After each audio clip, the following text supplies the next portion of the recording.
Hello everyone and welcome back to my channel. Today I'm doing my January wrap up and I'm sorry that this is late, but I just didn't have time to film it, so I'm filming it today, probably uploading and editing it today. But I'm just happy that I'm getting a monthly wrap up done. So without further ado, let's go ahead and get started. So I ended up reading 5 books this month. I had 1 3-star, 2 4-stars, 1 4.5 star, and 1 5-star. I am on track for my reading goal. My reading goal this year is 50. So it's about a book a week, and I met that this month, so I'm really happy. So hopefully I will not fall behind in the month of February. And in this month I read some things that were very out of my comfort zone, but things that I really enjoyed and I think are going to make their way into my TBRs in the future based on my experiences with them this time around. So I'm gonna stop rambling. Let's kick it off with my least favorite book of the month, and that is A History of Rock and Roll Volume 1 by Ed Ward.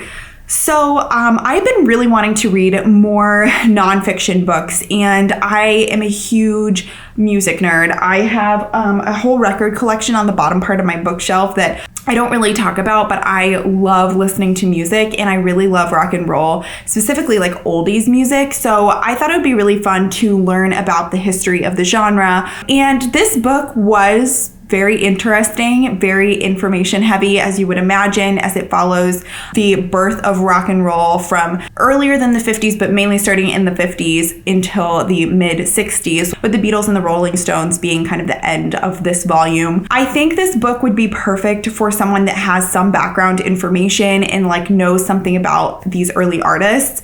I kind of came into it knowing Elvis, Little Richard, the Beatles, and the Rolling Stones, and that was about it. So there were a lot of new names for me in this book, which was good, but also very overwhelming. And I think if I took a reading comprehension test about this book, it would probably be pretty low. It was just hard to really have it all sink in. I found some of the stories really compelling. Elvis's story was super fascinating to me. I never have known much about Elvis and haven't really listened to his music, honestly, but it was really interesting hearing how he became so famous and how his music career developed. It was also really interesting learning about the roots of rock and roll and how it was born, because I didn't really know a lot of that before. I do plan to read volume 2 of this, and that's the 60s and the 70s, maybe into the 80s, I can't remember. I think that I want to complete this journey, but my brain just needs a little bit of a break because this was so information heavy.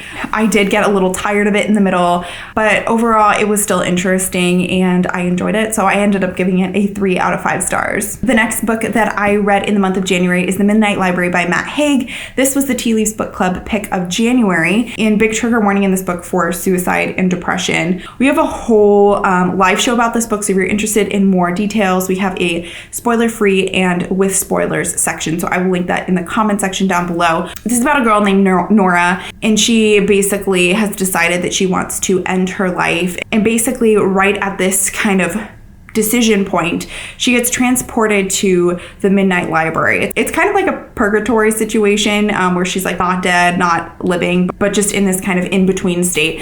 And the Midnight Library is full of books that each have a story of her life as it could have been if she had made a certain decision. And so she kind of goes through the library and lives her life in these different situations. She's interested in music, so one of her life she's a famous rock star, and all of the other possibilities. I don't want to spoil them for you, but overall I really enjoyed reading this book. I thought it was an interesting kind of thought experiment, very philosophical and playfully sometimes. There are lots of different names of philosophers sprinkled in throughout the book. I thought that it was a really interesting concept, and I think that overall it was done fairly well. My biggest problem with the book is that I just didn't fall into the story, and I didn't just get really emotional with it. I just kind of experienced it, and that was fine, but I didn't have that emotional connection with it. I'm not really sure if that was the writing or the plot or why. I just couldn't fall completely in love with it. Of course, we chat more about the book in our live show, so I will link that down below if you guys would like to check out all of our thoughts about it. The next book that I read this month was Lovely War by Julie Berry. This was kind of a long, drawn-out reading process for me, but this is a mainly World War I historical fiction that is narrated by Aphrodite, Ares, Apollo, and many other gods. And it's really interesting because Aphrodite narrates like the love portions of the story, and of course like Ares and Apollo are more narrating like the war parts of it. And I think in some ways this book was quite predictable and kind of cheesy. Like the love parts are kind of written that way because they're told by Aphrodite, so they're very like idealistic in some ways. But I think like overall, how it comes together as a story really works. And in between parts of like this World War I romance, you have like the gods talking to each other, and like some comedic parts to the story with that as well.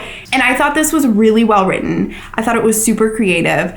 This like World War historical romance has been done so many times, and I really appreciated that this took a totally new approach to it. And I thought that was fantastic. This didn't quite pull at my heartstrings the way that I thought it was going to. I don't know what it was about this month. I just like didn't cry when I was reading, and I wanted to cry. So I ended up giving it 4 stars, but still, the characters in here, I promise, are super memorable. And it's a pretty dark book, but it also has some funny and some really heartfelt, beautiful moments as well. So I would definitely recommend this if you are a historical romance fan. All right, next up this month, my 4.5 star was Pride and Prejudice by Jane Austen. This is one of the first books that I read this year, if not the first. I can't quite remember. But this is a novel about this family, the Bennet family, and the family has 5 daughters, and they are all trying to find husbands, and it's kind of about the intrigue, the drama, the politics of that situation. I just thought this was so funny, so charming. I watched the movie right after this and was just like crying because it was like so witty and so perfect. This book has so many relatable characters and scenes. Even though it's a classic and it was written so long ago, I found it super approachable. So I think if you are like me and you don't read a lot of classics and you're looking for a good classic to read and get you kind of involved in the genre, I would highly recommend this.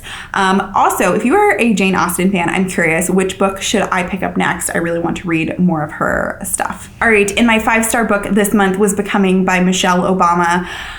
I love this book. I don't know why it was on my shelf for so long, but it just sat there for so many months, and I'm so mad at myself for not reading it. It is a memoir about, of course, Michelle Obama's life growing up on the south side of Chicago, meeting Barack, her life in the White House, her life slightly after the White House, but mainly like before. Part of me just loves this book because I love seeing what she was thinking when she went through all of these things that I experienced like in the news, like when I saw Obama's inauguration or when he announced his candidacy. It's interesting seeing like her perspective of that. This was a very personal story. You really kind of get an idea of who she is as a person. I was worried it would be kind of distanced because of like how in the media her life is, but she just lays it all out there, and I loved it. I really enjoyed it. There's also a movie about this book, and I really am intrigued to watch it. I probably will end up watching that pretty soon. But yeah, overall, I really loved it, and I gave it 5 stars, and it's my first 5-star book of the year. Alrighty guys, that is it for the books that I ended up reading in January. I would love to know what you read this month and what your favorite book of the month was, and I will see you guys very soon with another video.